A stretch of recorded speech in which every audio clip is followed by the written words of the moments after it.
car parks. Okay, is Robbie here, please? Thank you. We'll just clear our props off the front table. Yes, sir.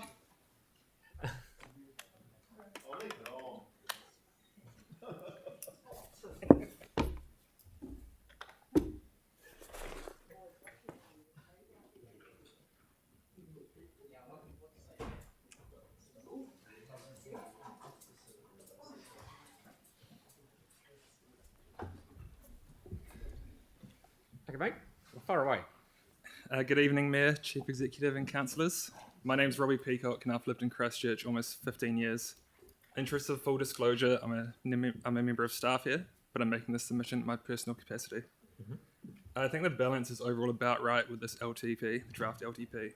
Not reducing levels of service or investment in infrastructure is an important thing. I support the proposed change to the city vacant differential rating to expand it to include some more commercial properties, along with the Airbnb accommodation changes. This will help to dissuade land banking and encourage revitalisation of these commercial areas. I also think a vacant land differential rate that applies to some suburban areas should be considered as part of this LTP. The housing crisis is ongoing. As of 2020, home ownership rates in NZ are the lowest they've been in about 70 years. The ratio of median house price to median income is high at 6.9, and an affordable ratio internationally is about 3. Regarding operational spending, looking after staff is important for any organisation. Staff are a core part of any services an organisation delivers and how well they are delivered. Experienced staff leaving an organisation could have a negative impact on the delivery of services. From the publicly available Working at Council staff survey, the overall score improved from 56 to 60%. Scores for questions about how ELT will implement strategy, vision, direction, and some other areas increased by about 10%. Part of the results talk about staff turnover and pressure on areas of the organisation, which I do appreciate is a factor in many organisations at the moment. Part of the results discuss bringing work done by consultants in-house, where there is the capacity and capability. And I'd just like to note that central government has also announced a focus on this recently. Regarding capital spending, as a resident, these results all look like a positive change, along with a small increase in the overall satisfaction levels in the resident survey. Regarding capital spending, focus in the consultation document on a more deliverable capital program is positive to see, along with the funding for the fully enclosed organics processing plant. There doesn't appear to be specific funding provisions for water supply fluoridation.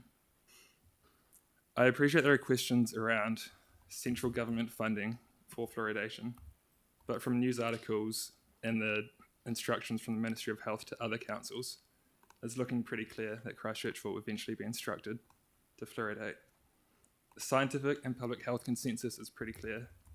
Fluoridation is a safe and effective way to reduce tooth decay for many of the city's residents. On some proposals to reduce costs, delaying investment in a city would typically only lead to increased costs for the next generation. Some councils around the country are having issues with underinvestment in the past decades. I also just want to emphasise that councils are pretty well placed to deliver services such as community housing to help our most vulnerable residents that the central government otherwise can't help. The Climate Adaptation Fund, I also support this proposal. Climate change is happening. Extreme weather events are getting worse and more common, and it will just get more expensive for the next generation if we delay it. I think the bid funding for major events should remain at its current level, just due to the cost of living crisis, essentially. The selling of the 5 council properties, provided that thorough analysis finds there's no benefit to retaining them, and that the council organisation advises we almost certainly won't use them in the future. These do sound okay. In the Oldhurst Memorial Hall, I believe there should be a provision in there so that it can't just be sold within maybe 20, 30 years, with the profits going to the Oldhurst Rural Residents Association.